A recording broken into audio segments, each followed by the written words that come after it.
today on episode 37 of the Stoic Strength Trainer podcast, the responsibilities of the role or relationship you choose. Within the context of your roles and relationships, you have responsibilities. Responsibilities to those you relate to and to yourself. We'll explore what those responsibilities might be. Also, I've made some changes to the podcast. You exercise to condition your body, but do you know how to exercise to train your mind? Imagine the changes you will create in your life when you begin training your mental strength in the context of your health and fitness goals. You'll not only condition your body more effectively, you'll also organize your life for consistent personal excellence and accelerated goal achievement. Welcome to the Stoic Strength Trainer podcast. I'm your host, Corey Samuelson. I help work-from-home entrepreneurs just like you to operate with virtuous self-control better today than yesterday, so you can create a better world through your actions and be a model of excellence worthy of emulation. This is still strength training.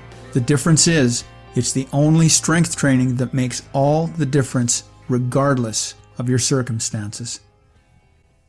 All right, welcome to the newest iteration of the podcast.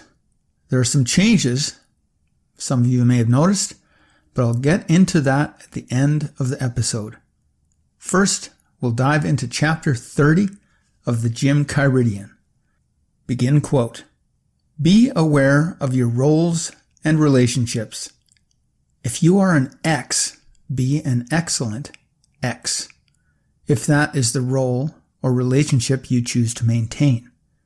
How others treat you is up to them. If they treat you other than how you would prefer, you are only harmed if you accept that you've been harmed. What is in your power is how you relate to them. Choose to be just, even as others treat you unjustly. If you choose to retaliate in kind, you are harming your own character and estimation of yourself. Others will be who and what they are. Stay true to your principles. If someone fails to put away their dumbbells, don't follow suit. Instead, put them back on the way to getting the weights you need. Any other approach leads to everyone degenerating to the lowest common denominator. Be better than that. Be excellent." End quote. We are all born to a set of parents or caregivers of some sort. If you're here now, someone took care of you, at least well enough that you survived. We may have a sibling or more than one, perhaps grandparents, uncles and aunts, cousins, and others. If you are of age, you may have a spouse or a partner, a child or children. You may also fill any of the relationships yourself that I have already mentioned: uncle, aunt, cousin, grandparent. There are also the role of friend or neighbor, coworker, boss or supervisor, employee. You can be any of these in your own roles and many more. These relationships and roles are in flux over a lifetime.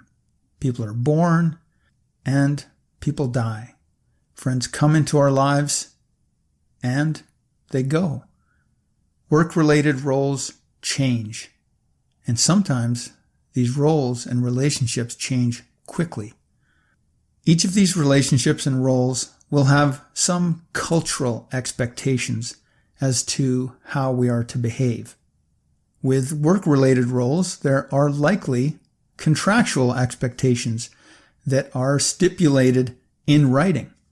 Regardless of the expectations others may hold for you or the expectations you hold for others, the most important is the standard and the expectation that we hold for ourselves and our own behavior. It's the most important because it's the only one to which we can absolutely choose to hold ourselves accountable, and consistent. Whatever role or relationship the other person holds in your world, they're going to do whatever they decide to do. And that's not up to you. The only thing in your power is what you choose to do. So if your parents are not as supportive of your career choice as you'd prefer, or your children are throwing a tantrum over the prospect of having to move to Podunk Nowheresville, or your uncle is pressuring you to invest in his next big idea and, in quotes, only a fool would pass this up, or, very timely right now, the government has introduced new guidelines that requires your gym to close until further notice. None of that is up to you. All you can do is live the excellence you've chosen within that role or relationship. Whether that role is child, parent, nephew or niece, customer or citizen. It's each person's responsibility, when they're mature enough to understand the necessity of this, to choose their own standards of excellence. Others can suggest what those standards might be, and others may have very different ideas of excellence, but the final decision is up to the individual. And that's why I said that when someone is mature enough, they will understand why having one's own standard of excellence is a necessity. Because we have to take responsibility for our own standard. Our standard can be consistent with someone else's standard. We can agree to live up to someone else's standard. But that is a personal choice. And if we agree to someone else's standard, then we actually are making the choice to have that as our own standard. And that's an important part of being a mature individual. It's not feeling coerced or forced or manipulated. It's actually looking at what the standard is that's being offered, for instance, and then saying, okay, this is my standard now. It's the sign of a mature mind when, even in the face of being offered a standard that we didn't come up with, we can still agree to it and then make it our own. In the quiet moments, we all must live with our standards and our own estimation of how we've lived up to them. Whether we came up with those standards on our own or, as I just mentioned, we agreed to enact and to live up to standards that someone else has suggested. Regardless how others judge us, it's our own self-judgment that carries weight. As always, with Stoic strength, we are striving to be excellent human beings. So if you find yourself in a role and you agree to stay within that role, for example, if you are a member of a gym, so part of that is the role of the gym and the service that they provide. But on the other side is the customer's role, the gym member's role. There are other people in the gym. There is equipment that is available. And if you are going to be a gym member, then be an excellent gym member. Within your own family, within your own personal relationships, the same standard applies. If you are a parent, be an excellent parent. Know what that standard is for yourself. If mistakes are made and the standard is not lived up to in the moment of choice, that's okay. All we can do is our very best. Sometimes the best we can do in one moment because of how we are interpreting the circumstances or our lack of energy, our fatigue. We're going to do our very best within those circumstances. We're going to do our best to make the excellent choice. But sometimes the very best choice that we can make, when we look back at it, we're well rested, things have gone differently, and we're looking back and we're thinking to ourselves, I wish I had that moment back. I would do a lot better. But that's the thing about the Stoic perspective. You can't have done anything differently. In any moment, you're doing your very best. I've said this in a past episode. You can't have done anything else. You can always do something else, though. When we look at the roles and when we look at the relationships that we have agreed to take on, sometimes we won't live up to the standard that we have for ourselves. But we are always going to do our best to choose to live up to that standard. Whether we do or not, that remains to be seen. But again, you can't have done anything else. You did what you did. But now you can do something different. You can do better. You can be better. You can be excellent. That brings us to the end of our regularly scheduled programming. Now, I mentioned at the beginning that I've made some changes to the podcast, and some of you may have noticed. So the first obvious change is that I used to call this the Fit Stoic podcast, and now I've changed it to Stoic Strength Trainer podcast. Here's why I made that change. I've realized that even though I follow many of the principles and the ideas of Stoic philosophy, I am not a Stoicism or die type of thinker. One of the things that I really like about Stoicism, and I'm going to paraphrase Seneca here, he wrote, even though the ancients, even though the ones who preceded, even Seneca himself, came up with a philosophy and a way of thinking, he was saying that that's not where his thinking is going to end. And that's not where any of our thinking should end. We should still be trying to ask better questions. We should still be trying to come up with better answers to those questions. So calling myself a Stoic is a little disingenuous, I started to feel. I still will refer to myself as a Stoic for the most part, because it's the philosophy that most fits the way that I think.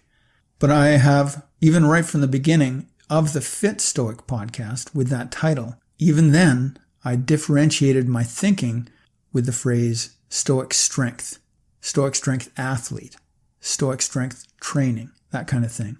That is what I really love about Stoicism. It is that strength to be happy regardless of the circumstances. It's not necessarily just Stoicism, but it's the strength of the Stoics. And it's also why I focus on self-control, temperance, the virtue that I believe is the foundational virtue that makes all of the other virtues possible. I actually just stumbled across an ancient Greek word that, if I'm pronouncing it right, is enkratia. And according to Xenophon, who was an ancient Greek historian and a student and friend of Socrates, it is the foundation of all virtues. And it's defined as power over. And originally it was power over something or someone else. But over the years they started to refine the definition until finally now it's more understood to be power over yourself, self-mastery, or the way I like to look at it, self-control. So in light of all that thinking, I realized finally that I'm not necessarily trying to be the best Stoic I can be. I'm simply trying to be the best human being that I can be. And to my way of thinking, this fits better. So that's my thinking behind changing the title. I've got that little musical introduction of the podcast itself. And I've changed that and updated that as well. What's going on there is that I have taken on the role, which ties in very nicely to this episode. And I didn't plan this, it just happened this way. But I've taken on the role of a coach. I consider myself a cognitive strength training coach. And behind my coaching is the Stoic strength philosophy that I have. It's that virtuous self-control that I talk about. And in order to continue doing what I do, I need to get better at marketing what I do. I need to help people understand that I am actually available as a coach, and this is what I want to do full time. Letting people know about my role as a coach in life is my way of reaching out and looking for those people who are of a like mind, which is why I say that I help work from home entrepreneurs to operate with virtuous self-control better today than yesterday. This is me being as authentic as I know how to be. I've been striving, and I continue to strive to operate with virtuous self-control better today than I did yesterday. And full disclosure, I do not do that every single day. I do my best to do that, but I don't. I fail a lot. But every day, that is my aspiration. And I am looking to connect with people who have the same desire. I would love to work with people who, when they hear operate with virtuous self-control better today than yesterday, they get excited about that. And they think, you know what?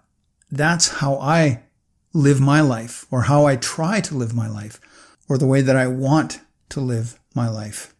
And the goal behind that is that when I speak for myself, I'm trying to create a better world through my actions and by being a model of excellence worthy of emulation.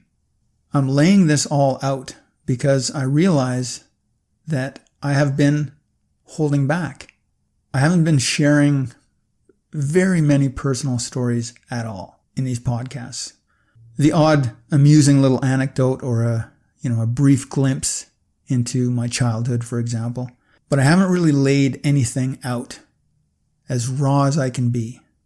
And when I was making the change to the podcast, I didn't even realize why I needed to do it.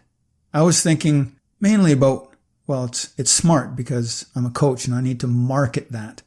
But I actually want to share who I am because I believe there are people who are like me out there, and they want to hear that there are others like them out there as well. So by keeping distance, by keeping myself closed off, I realized that I was actually not providing a service, but providing a disservice to my listeners. And so I changed the title. I have put myself out there as far as what my role is in society right now in being a coach. And also, I've basically just said I want to help people who are of the same mind as myself. When they hear about self-control and excellence, they actually get excited. Speaking from this more authentic place is going to take some practice. The podcast started with me just talking into a microphone, and then I evolved to actually talking into the microphone on camera, which I've been posting to YouTube for people who prefer video. And what I've done now is I've again stepped back from the camera and I'm providing actual text and slides, ever evolving, moving forward, progressing, trying to be a little bit more excellent today than yesterday. Just as I'm sure if you're listening to this podcast and you've listened to more than just 1 or 2 episodes, you are of a like mind and you're trying to be better today than you were yesterday as well. And finally, on the last episode, as well as providing slides and text to go along with my audio, I changed the closing signature. So what I used to say was, whatever your path, operate with excellence. Short and sweet. I've now gone into a little bit more sharing what I ultimately believe about virtuous self-control and my personal philosophy. And that is that if even one more person operates with virtuous self-control or excellence, the world is a better place. We can only control our own choice. We can't force other people to be excellent. We can tell them why we think it's a good idea. But in my mind, the most powerful way to change the world for the better is to live with that virtuous self-control. And then you change the world for the better in 2 ways. One is that your actions actually will create excellent results, more so than if you do anything else. Operating with excellence is the most effective way to move through the world. No other choice will create better results. So that's the first way. You're actually going to make the world a better place through your actions. Now, the second way, by living with virtuous self-control, you're actually providing an example for others to follow. You are a model for others that is worthy of emulation. And that is true leadership, leading by example. So now you better understand why the podcast has changed and what's changed about it. If you have any comments on that, please do let me know. I appreciate you listening to the Stoic Strength Trainer. If you like what you heard, please do share it with someone you believe might like it too. This is Corey. If even just one more person learns to operate with virtuous self-control in the moment of choice, the world has become a better place.